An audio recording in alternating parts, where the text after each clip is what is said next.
mengambil materi Quran dan hadis kelas 4 fase B.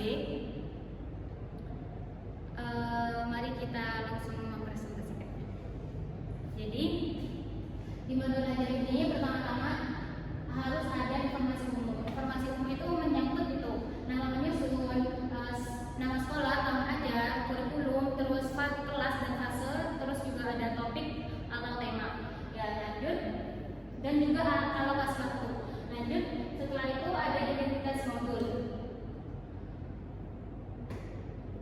Identitas modul itu menjelaskan apa maksud dari kalian membuat modul itu. Terus lanjut,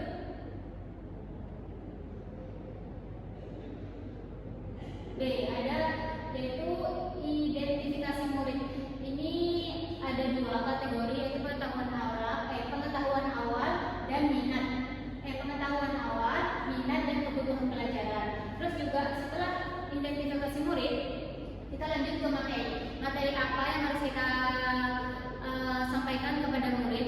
Kan saya mengambil mengambil materi ini idgham bilangunah dan idgham bigunah. Ya, pertama kasih tahu murid pengertian idgham. Apa itu idgham? Idgham secara bahasa berarti memasukkan atau melembutkan. Terus secara istilah dalam ilmu tajwid idgham adalah memasukkan atau melantunkan bunyi nun mati atau tanwin ke dalam huruf sesudahnya, sehingga kedua huruf tersebut seolah-olah menjadi satu huruf yang bertasdid. Ya, di sini kan ada idgham bilangunah dan idgham bigunah. Ya, kita juga menjelaskan tentang apa itu idgham bigunah. Idgham bigunah pengertiannya apa? Yaitu memasukkan dengan dengung. Ada dua idgham bigunah itu ada 4 huruf, yaitu ya mim waw bisa disingkat dengan yang dengung.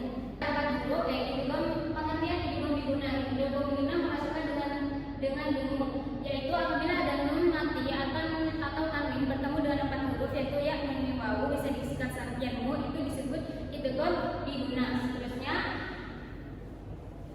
lanjut, cara membacanya lembut.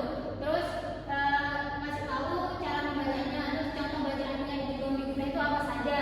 Terus lanjut pengertian di idgham bilangunah. Idgham bilangunah adalah memasukkan dengan dengung, yaitu hurufnya ada 2, yaitu ro dan lam dan ro. Ya, terus juga kita memberitahu siswa cara membacanya, contoh bacaan idgham itu seperti apa. Terus setelah pengertian idgham dan idgham bilangunah dan idgham bigunah mereka sudah tahu, ya kita memberi perbandingan antara idgham memberitahu perbedaan idgham bilangunah dan idgham bigunah. Terus lanjut. Ya, terus di modul ajar ini juga ada sistem pembelajaran. Sistem pembelajaran itu isinya apa aja? Ada capaian pembelajaran, elemen pembelajaran dan lain-lain. Ya, capaian pembelajaran dari modul ini adalah peserta didik mampu memahami, mengidentifikasi dan menerapkan hukum bacaan idgham bigunah dan idgham bilangunah dalam membaca Al-Quran secara fasih dan tartil sesuai dengan kaidah ilmu tajwid. Ya, elemen pembelajarannya ada 4, yaitu membaca, menyimak, membaca dan memeriksa. Terus habis itu berbicara dan presentasi, habis itu juga menulis. Dan jangan lupa di dalam modul ajar itu juga harus ada tujuan pembelajaran. Ya, tujuan pembelajaran di modul saya ini apa aja? Ada 4, yaitu siswa menjelaskan pengertian idgham bigunah dan idgham bilangunah beserta perbedaan kedua secara tepat. Dan siswa mengidentifikasi hukum bacaan idgham bigunah dan idgham bilangunah ketika nun sukun dan tanwin bertemu dengan huruf-huruf idgham di dalam Al-Quran dan seterusnya. Ada ketiga pendekatan dalam pembelajaran, yaitu ada di sini ada meaningful learning,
Lanjut ke